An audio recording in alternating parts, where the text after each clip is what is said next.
Drei oder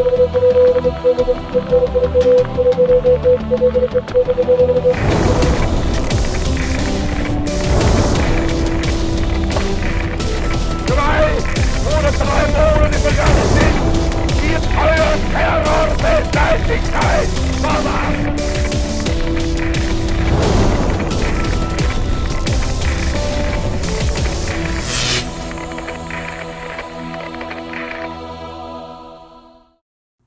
I'm Dr. Rick Wadge. You're watching The World Then and Now, Episode 3, with our special guest, Dr. Dina Dye. Shalom. Hi, Rick. Shalom How to are you you. doing? Yeah. We need a little shalom in all this, don't we? We do. We And the realized that we interesting- hadn't been laughing through No, this is I sobering. was, it is very sobering. discussion, And, yeah. you know, as you bring up the term shalom, we Yeah. know, of course, that's not a passive term at Right, all. right. What is it? You know, shalom is actually, I mean, it's a kingdom term. It's when the king defeated all his enemies and brought rest or order or shalom to the kingdom. So, I mean, all the enemies have been defeated. That's what shalom, peace is. That's just not this sort of state where everything's just fine. It's that enemies have been destroyed. And so here we are, Episode 3, the crushing by the administrative state. And we want to crush what's going on that's destroying our nation with shalom, Yeah, which is not passive, but it's yeah, active. exactly. There's something we have to do to bring about shalom. Amen. Yeah, Okay? exactly. So here we go. Okay. So let's go ahead and show you the first clip, and then Dr. Dina Dye and myself are going to be talking about it. We'll be right back. Now, one of the things that happened under the Nazis, which we're seeing happen today in what we would call the administrative state, and this was an onslaught of regulations and unjust laws that completely overwhelmed not only the culture at large, but the confessing church and the pastors in particular. There were just multiple inane regulations. We see the same thing happening today in our time.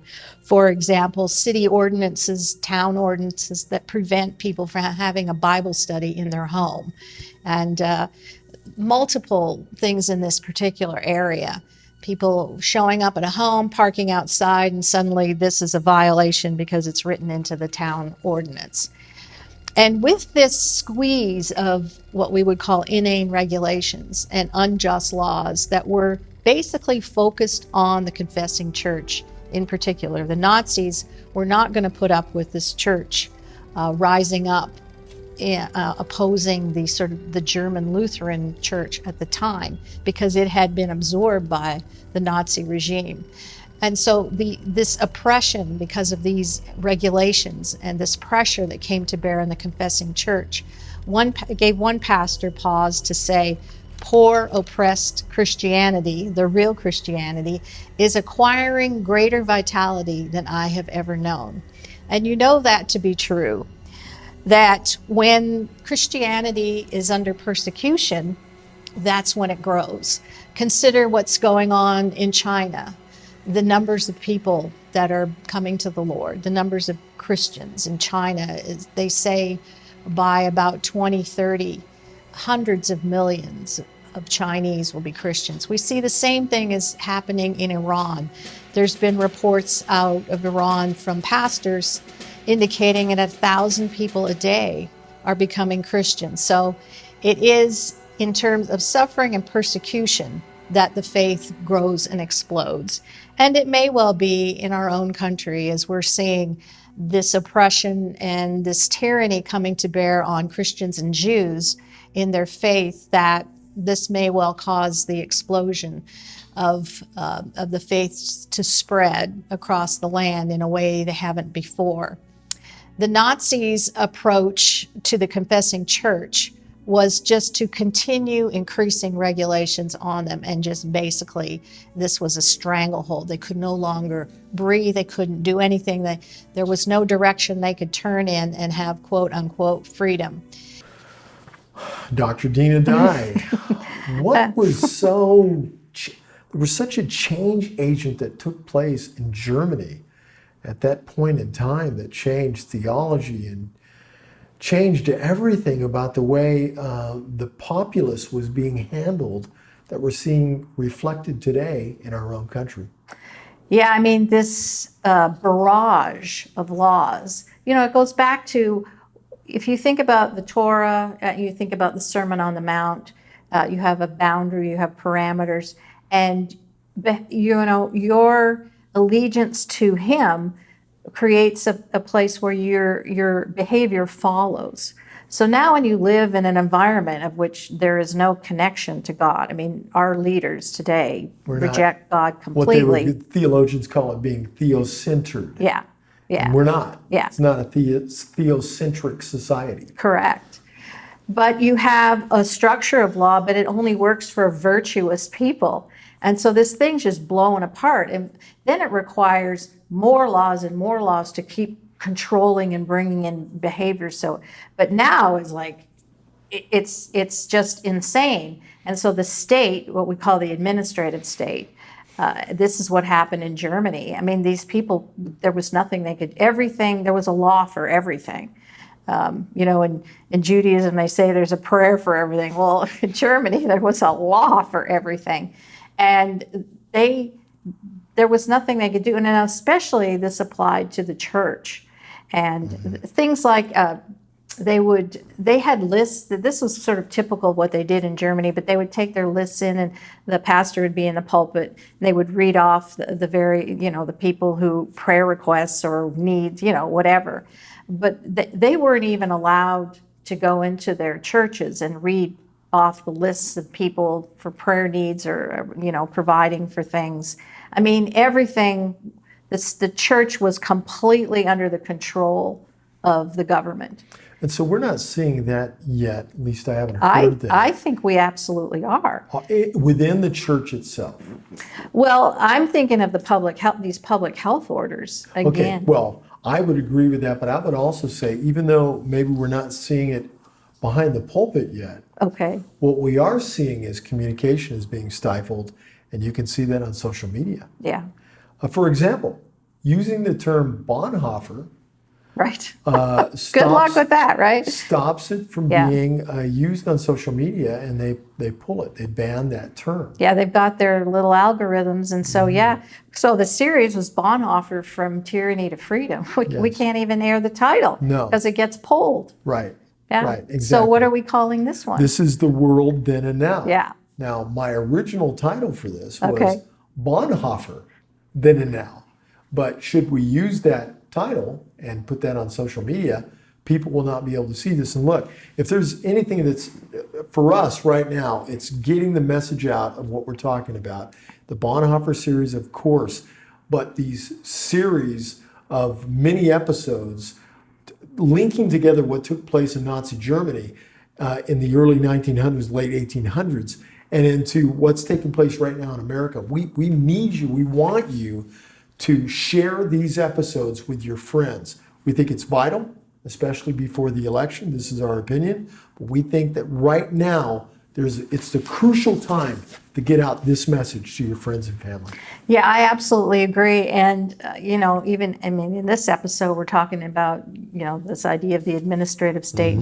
The similarities could not be starker now between what was going on in Germany and what it was like under tyranny and where we are now. Yes. And I would just say most of these public health orders in blue states, such as my state, New Mexico, or California, New York, Yes. Pennsylvania, Michigan, those states, it's insane. So for us in our state, churches can only meet, well, basically you can have indoor people. I think it's either 5 or 10, all right? There was a point at which it was a 50% versus a certain number. They keep Are you changing. saying it's not a percentage now? No, you can only have 10 people gathering together. In a church that can Yeah. hold 5,000. Right. And you can't sing. It's against the law to sing in church. It's against the law to meet. In New Mexico. In New Mexico. Now, of course, you can go to Walmart. So I've seen on Could you social sing media. in Walmart? You could go to Walmart and sing. You could go to Walmart and have your church service, right? Well, look, we just lost that court case with Nevada. So they There was a church in Nevada that filed suit, ended up in the Supreme Court because, and their case was based on we're being discriminated against because the casinos can open, but we can't. And of course, we lost that case thanks to Justice Roberts on that one. But this direction of this type of control is just insidious. And, those of you who are in red states might not see it, but, I cannot go anywhere without a mask. I cannot go outside without a mask, okay? Nowhere, no how. I personally refuse. This is, I'm a conscientious objector. I'm not doing this.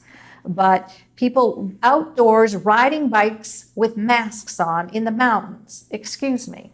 So our governor has come down very hard on this. One of the things I wanted to mention, there's a pastor out in California, John MacArthur, who has a large congregation, Grace, I think it's Grace Community Church in LA County. And he had closed their church. They had been meeting outside and with, online service. But he said, we're done with that. We're opening the church. And so they did a couple of weeks ago, I guess, or maybe sometime in July. And his church, they filed suit against the county of LA. And last Friday, which I think was maybe the 13th, 12th of August. Of August. I might have the date wrong, but it was Friday. They went before a judge who basically gave them, they had to negotiate a little bit, but they could open for indoor church up until September 4th, which is when they were going to have the hearing. Well, then Saturday night, an appeals court stepped in, and that was the end of that.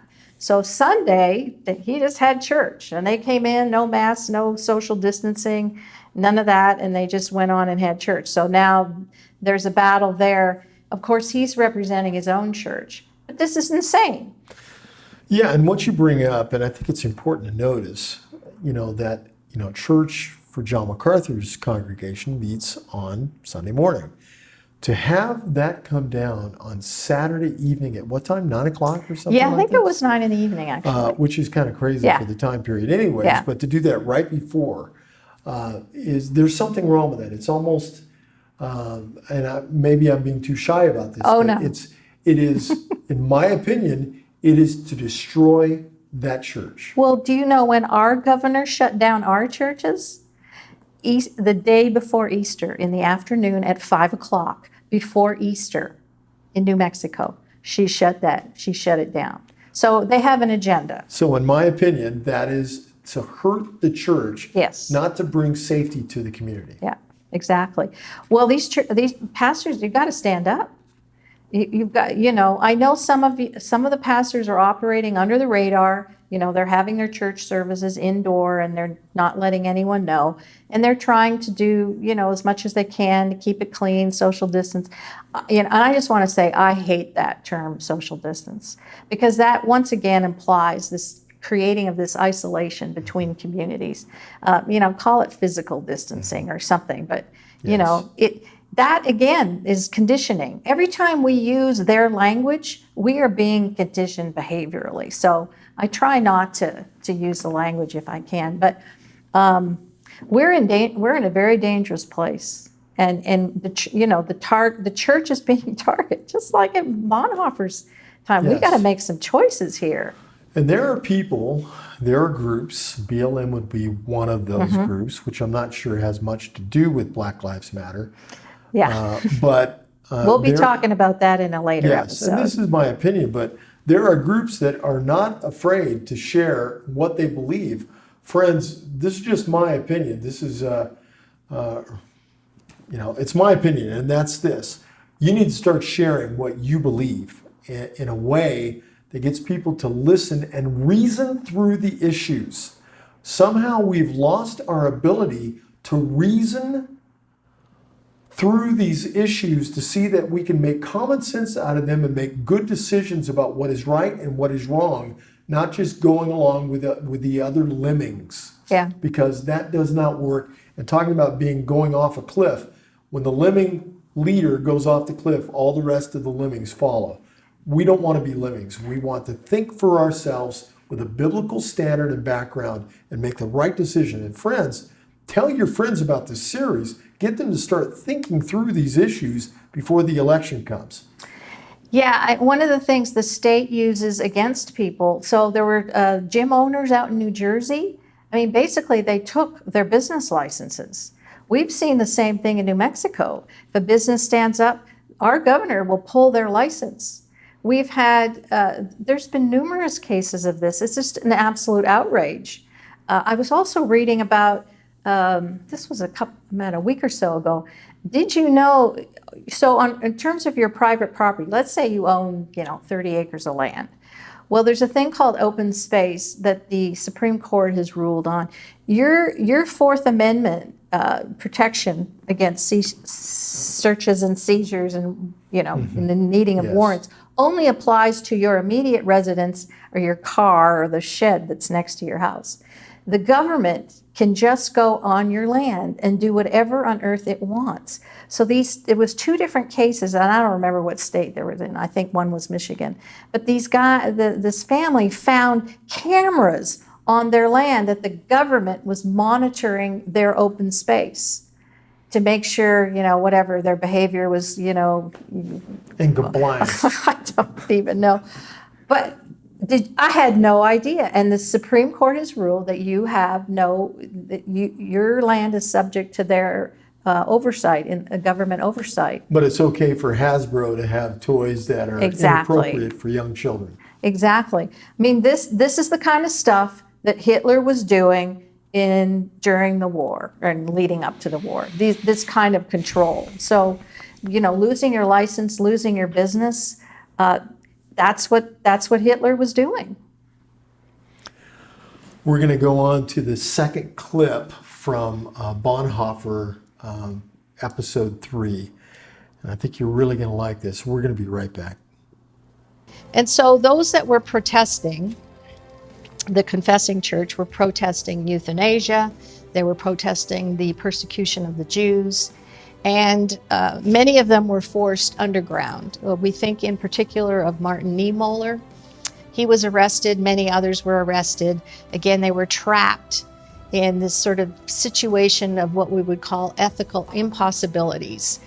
And Bonhoeffer at one time had thought, and Niemöller and several others, that they could somehow work with the Nazis if they could just reason with them and talk with them, and perhaps they could come to some sort of agreement about the role of the church. But of course, that was impossible. And Bonhoeffer dismissed a variety of approaches to dealing with the reality of evil at the time. The reality is that reasonable people who look for a compromise think that somehow we can work with these people.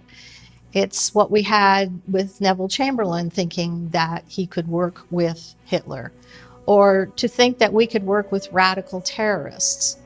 And essentially the structure just came apart in pre-World War II Germany. Niemöller had tried to reason with Hitler, but it was absolutely impossible. And I'm going to read a very famous quote from Martin Niemöller, which I'm sure many of you know, and he's the one who actually coined this. But he said, "They first came for the communists, and I didn't speak up because I wasn't a communist. Then they came for the Jews. I didn't speak up because I wasn't a Jew. Then they came for the trade unionists, and I didn't speak up because I wasn't a trade unionist. Then they came for the Catholics. I didn't speak up because I was a Protestant. And then they came for me. And by that time, there was no one left to speak up." Dr. Dina Dye, is there any reasoning with the state? I believe not. I mean, this is where you really have to take a stand. We saw, Neville Chamberlain, peace in our time or our day or whatever it is that he said. I mean, that didn't end well. You can't reason with radical terrorists, Islamic terrorists. You cannot reason. And you cannot reason with BLM and Antifa.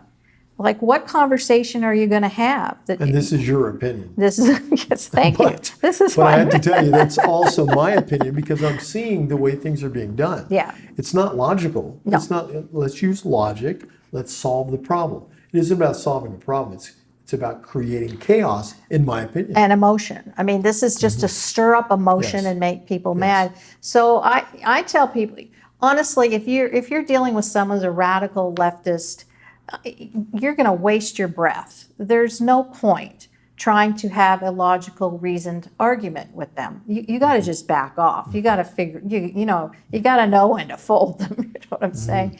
But this, obviously in government, when you have two political parties and there's a certain amount of compromise that's required, but sometimes one side just got to beat the other side. You know what I mean? Yes. There's no place for compromise. And I feel that the church has been, in so many ways, just wants to compromise with the culture. You can't compromise with the culture. You got to defeat the culture. Right. And that because the culture is seeped into the church. Now we can't even tell the difference between the church and the culture. That's correct. It's a frightening place to be. Yes. I was watching just the other day, and I believe it was in Seattle, and the BLM were using megaphones, talking to people in their homes, telling them they needed to vacate so they could take over their homes. Yeah. So this is the lack of a logical reasoning that's taking place. And I think this stems back to one of our earlier discussions in this series about not educating our youth. Right. Well, what do you do? This is all bullying tactics. Yes. What if you're in school, young kid, what do you do with a bully? You take them out with a punch. I mean, you have to take out bullies. You can't reason with bullies. You don't get along with bullies. You got to show them who's boss. So what does that look like in our situation in America today? When you have mayors and governors in many of these places that are so liberal, they're going along with it somehow to destroy their own areas. And we didn't stop it early. Had we stopped this early on, had we risen up as a people, I see that in my state, had the church just come together and pushed back in the business community right away, we wouldn't have gotten here. But I would say at this juncture, the only thing you can do, we got to file lawsuits.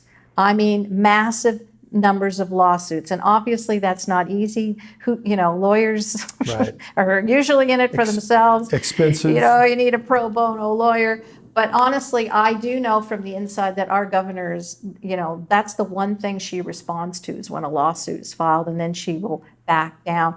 A couple of pressers, I don't know, a week or two ago, she tried to stop any kind of political speech or political gathering. She told basically the Republicans they could not go door to door. Even if they had masks on and were distancing, they couldn't go door to door doing the political thing. Well, a lawsuit was threatened against her, and she backed off against that because that was the violation of the First Amendment. That's right. Churches, these governors are coming after your First Amendment right. The government's supposed to protect that right. Not infringe upon it. And you're not supposed to give that right up to your government. So it's time we got to stand up, speak, push back, file lawsuits, do whatever. And I hope it's not too late. I feel that it is in some ways in my own state. Mm-hmm.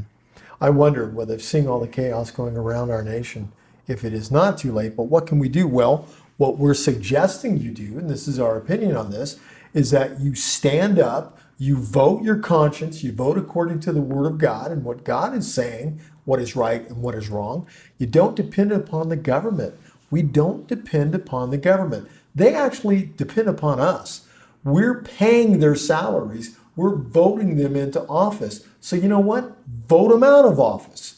If they're not doing what is right for all the people, vote them out of office. Speak your mind. Be strong. It's not the time to be the person sitting back in the pews. You've got to stand up, speak your mind, do what's right. We're not saying be violent. We're saying use your logic, use your heart, use what's right, and do the right thing, and now is the time. And by the way, pass on this episode to your friends, your family, your congregation. Tell your pastor, stand up, we're behind you. Let's do the right thing. Now's the time.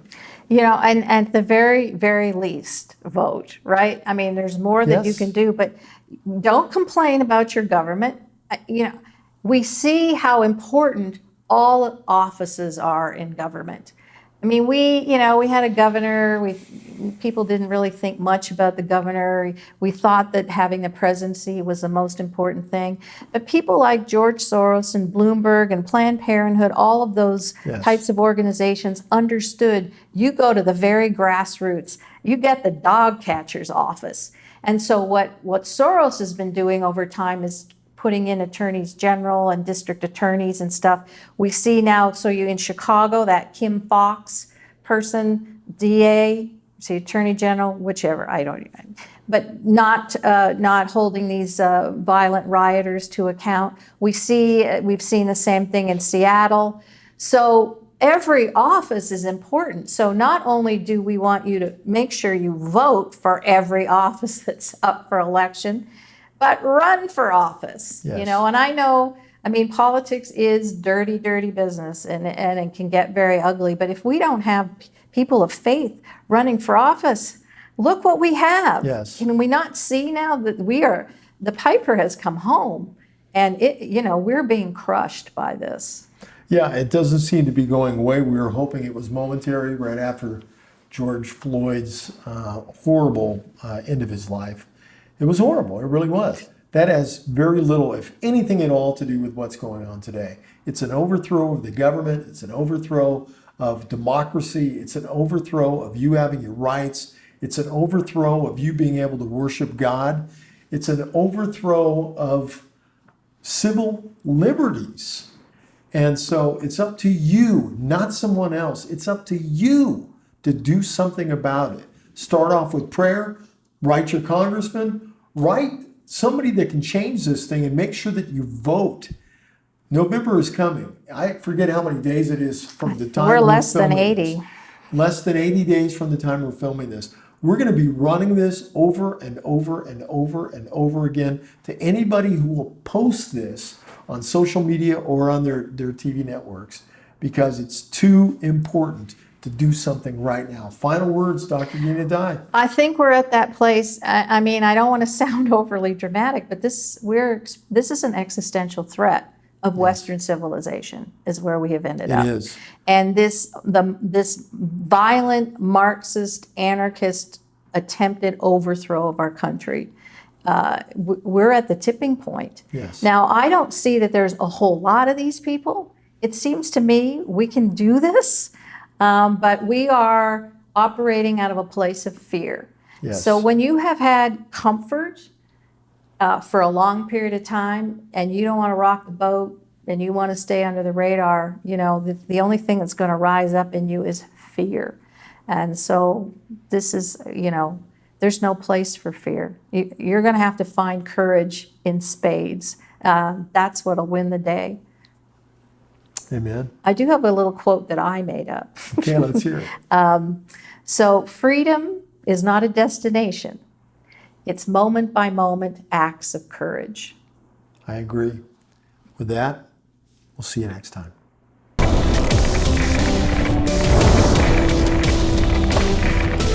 Drei oder 3 Monate begangen sind, die euer Terror Weltleichtigkeit verwahren.